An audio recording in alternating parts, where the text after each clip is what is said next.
నమస్తే అండి, welcome to moms world Chandu. విఘ్నాలు తొలగించే విఘ్నేశ్వరుని కథ. వినాయక చవితి మహత్యం. వినాయక చవితి పండుగ మన భారతీయ సంప్రదాయంలో అత్యంత విశిష్టమైన పండుగ. ఈ రోజు గణపతికి విశేషంగా పూజలు చేస్తారు. ఎందుకంటే ఆయన విఘ్నేశ్వరుడు కాబట్టి. డంకుల్ని తొలగించి విజయ మార్గాల్ని చూపించే దేవుడు. కథలోకి వెళ్దాం. పూర్వం పార్వతీదేవి స్నానం చేయడానికి వెళ్లారు. పార్వతీదేవి తన శరీరంపై ఉన్న పసుపుతో ఒక చిన్న బాలుని తయారు చేశారు. ఆ బాలునికి ప్రాణం పోశారు. బాలునికి నువ్వు నా కుమారునివి, నీ పేరు గణేశుడు అని పేరు పెట్టింది పార్వతీదేవి. పార్వతీదేవి గణేశునికి ఇలా చెప్పింది, గణేశ లోపలికి ఎవరు రాకుండా కాపలా ఉండే, ఇది నా ఆజ్ఞ అని చెప్పింది. గణేశుడు అమ్మ మాటకు కట్టుబడి ద్వారానికి కాపలా ఉన్నాడు. అప్పుడు ఆ ద్వారం వైపు పరమేశ్వరుడు వచ్చాడు. పరమశివుణ్ణి అడ్డుగించాడు గణేశుడు. అమ్మ ఆజ్ఞ లేకుండా లోపలికి రావద్దు అని పలికాడు. పరమేశ్వరుని నేను లోపలికి రావచ్చు అన్నాడు. అని గణేశుడు ఒప్పుకోలేదు. కోపానికి లోనైన పరమశివుడు తన గణాలతో కలిసి యుద్ధానికి సిద్ధమయ్యాడు. చివరికి పరమేశ్వరుడు ఎంతో కోపంతో తన త్రిశూలంతో గణేశుని తలను ఖండించారు. అప్పుడు అది చూసిన పార్వతీదేవి బాధతో ఉవ్వెత్తున లేచింది. కోపంతో అన్నిటినీ నాశనం చేస్తాను అని పలికింది. ఇప్పుడు దేవతలందరూ భయానికి లోనయ్యారు. బ్రహ్మ విష్ణువులు పరమేశ్వరుని దగ్గరికి వచ్చి పరిష్కారం కోరారు. ఇప్పుడు పరమేశ్వరుడు పార్వతీదేవిని శాంతింపచేయడానికి తన గణాలను ఉత్తర దిశకు వెళ్లి ఒక తలను తీసుకొని రమ్మని ఆదేశించారు. పరమేశ్వరుని గణాలు ఏనుగు తలను తీసుకొని వచ్చారు.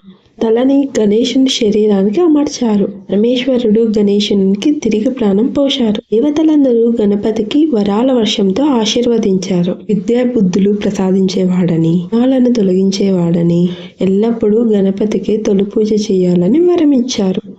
గణపతి విఘ్నేశ్వరుడు, విఘ్న నాశకుడు, గణనాయకుడు అయ్యారు. వినాయక చవితి మహత్యం ఏమిటంటే, ప్రతి సంవత్సరం భాద్రపద శుద్ధ చతుర్దశి నాడు గణపతి జయంతి జరుపుకుంటాము. విగ్రహాన్ని ప్రతిష్ఠించి పూలు పండ్లు మోదకాలు సమర్పించి పూజిస్తాము. గణేశుణ్ణి పూజిస్తే పనులు అడ్డంకులు లేకుండా పూర్తవుతాయని భక్తుల నమ్మకం. వినాయక చవితిని జరుపుకోవడం వల్ల మనసులోని విఘ్నాలు తొలగిపోతాయి. విజయాన్ని సాధించడానికి శక్తి వస్తుంది. స్నేహ సంబంధాలు, శ్రద్ధ, భక్తి వస్తుంది. ప్రకృతిని గౌరవించడం తెలుస్తుంది. అందుకే వినాయక చవితిని ఆనందంగాను భక్తిగాను జరుపుకుంటాము. చివరిగా మట్టితో చేసిన వినాయకుడిని నీటిలో నిమజ్జనం చేస్తాం. దానికి అర్థం ఏమిటంటే, జననం మరణం సహజం. మనిషి కూడా ప్రకృతి నుండి పుట్టి ప్రకృతిలో కలిసిపోతాడు.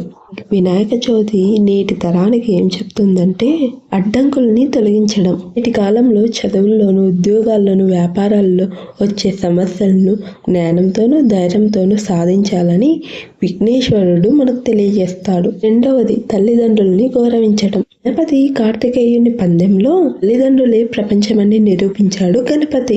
ఈ కాలంలో కూడా తల్లిదండ్రుల్ని గౌరవించడం మన బాధ్యత. అది అహంకారాన్ని విడిచిపెట్టడం. కుబేరుడు ధనహంకారాన్ని చూపాడు. గణపతి అతని గర్వాన్ని తగ్గించాడు. నేటి కాలంలో కూడా డబ్బు, పదవి, సౌకర్యాలు ఉన్నవారు ఎంతో వినయంగా ఉండాలని తెలుసుకోవాలి.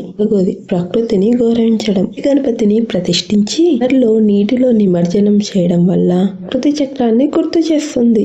నేటి కాలంలో ప్లాస్టిక్ గణపతులు కాకుండా పర్యావరణాన్ని హాని చేయని మట్టి గణపతులను వాడడం అవసరం.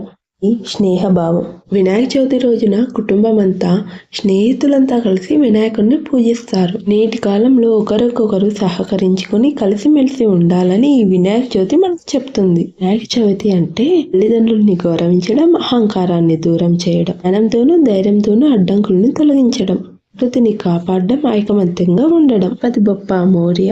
సమస్యలు దూరం, విజయాలు చేరువ. వీడియో నచ్చితే లైక్ చేసి మీ అభిప్రాయాన్ని కామెంట్ చేయండి.